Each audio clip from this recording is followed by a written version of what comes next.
Hello and welcome to round 2 of the GT World Series, powered by GRDC. From the spotlights and desert of Bahrain, we now head to the land of the rising sun. Round 1 delivered everything we hoped for. Under the Bahrain lights, the grid lit up, the engines roared, and the season began in spectacular style. Wheel-to-wheel battles, bold moves, early statements of intent. But now, the desert heat gives way to the cool air of Japan. Welcome to Fuji Speedway. Round 2, Conquer the Mountain. An interesting and scary incident at the start of qualifying saw the number 70 McLaren of Oliver Dewey flipped onto his roof while leaving his pit box. Thankfully, the car was put back onto terra firma and got going. When the first qualifying session of the season got underway, it was Adam Locke that managed to get his Lexus to the front of the queue and that all-important empty real estate ready to try and battle for pole position. After the all-important 15 minutes of qualifying, it was Raymond Hertog in the Mercedes who took bronze pole position with a 2-minute 1.695, a brilliant lap that put him amongst the silver and gold rated drivers. One to watch. Your silver class pole position is Dan Birch, the McLaren driver, setting a 2-minute 1.426, only 0.02 of a second faster than Franklin Steegink in the BMW. But it was Alasdair Ramsey who took gold and overall pole position, the Ford man setting a 2-minute 1.197. Speaking to him in the paddock after the session, he was under no illusion that it was going to be an easy race and felt happy and surprised to get the first pole of the season. 8 weeks of GT3 racing starts now, and the lights for round 1 of the GT World Series, powered by GRDC, are about to go green now.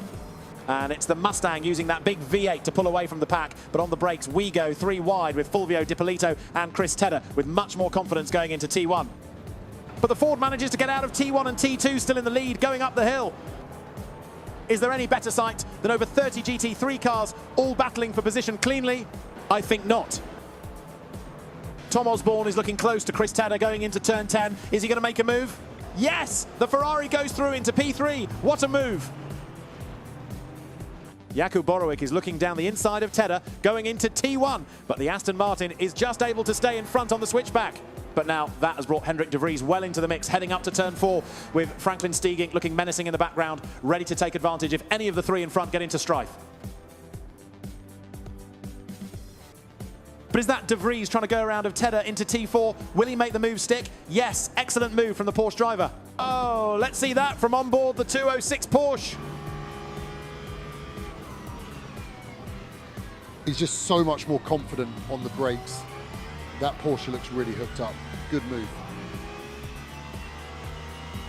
Fulvio Di Polito is looking much closer to Alasdair Ramsey now. Is he going to make a move into T1? Yes, he's trying around the outside, but the Ford is coming back at him. It's now a drag race up the hill to turn 4. If I was Tom Osborne right now, I would be just hanging back, waiting for any mistake from either driver in front. I suspect he may be waiting a while, as it's now 3 for the lead, and still the Porsche and Ford are side by side going through the infield section. Fantastic stuff.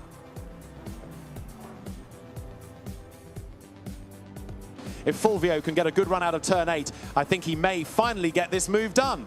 Side by side going into the tricky braking zone. Ramsey's just edging ahead, but the Porsche has the all-important inside line and gets through. Game on! Very clean and very fair from both drivers there, but it does put Ramsey under pressure now from the Ferrari. V8 versus V6 turbo, and it's clear to see which has the legs.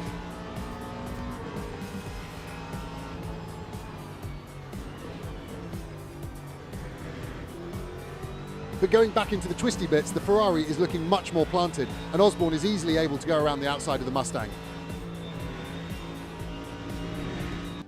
But again, the Ford is able to drag itself back into contention because of its superior straight-line speed.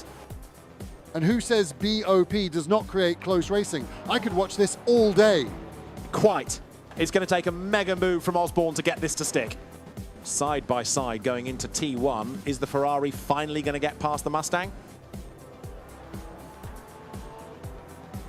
Yes. Davide Fachol in the BMW looking for a way past the Lexus and McLaren. Hanging back and waiting for the cutback. Will it pay off? Yes, good move. It's like your birthdays, Christmas, and a tax rebates all rolled into one. A very opportunistic move from Alasdair Ramsey saw him take advantage of a cautious pit entry by Fulvio Di Polito. Wow, he comes from a long way back there. For a split second, I thought he was not going to get down to the pit limit speed. The Aston Martin is lining up the Corvette for a move here. He's holding him tight up against the wall. Expect him at the last second to swing back onto the racing line for optimal braking into T1. Here it comes! But the Aston goes deep, but somehow manages to make the move stick. All this fighting is bringing this group of cars closer together. Expect a battle going up the hill and into T4 now. Everywhere you look, there are battles up and down the grid. Chris Tedder, Raymond Hertog, Jakob Borowik, Jordan Forte, Dan Birch, all fighting over the same piece of Bahrain tarmac. Fantastic stuff. This is what GT3 racing is all about, dancing these £600,000 plus race cars millimetres away from each other as we go on board with Jordan Forte looking for a lunge past the Corvette of Borowik. But it was Tom Osborne who came out on top, taking the gold class victory. In silver, it was Franklin Steeging who came across the line first. But P7 overall and first place in bronze was Raymond Hertog. Fantastic drive. Here are your bronze class results. Raymond Hertog, Jules Flint and Luca Gibertini making up your podium places. In silver, it was Franklin Stegging, Dan Birch and Dean Ellico.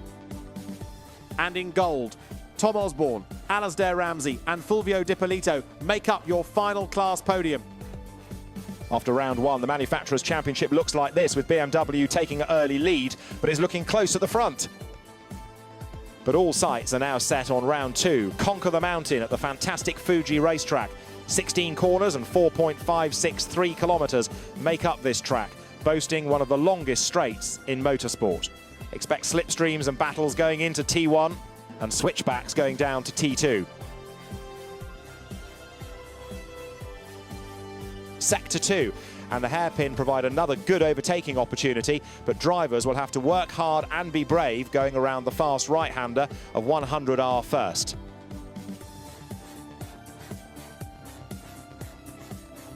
And finally, the tricky and frustrating for some Sector 3 with wide open switchback turns leading onto that long start-finish straight.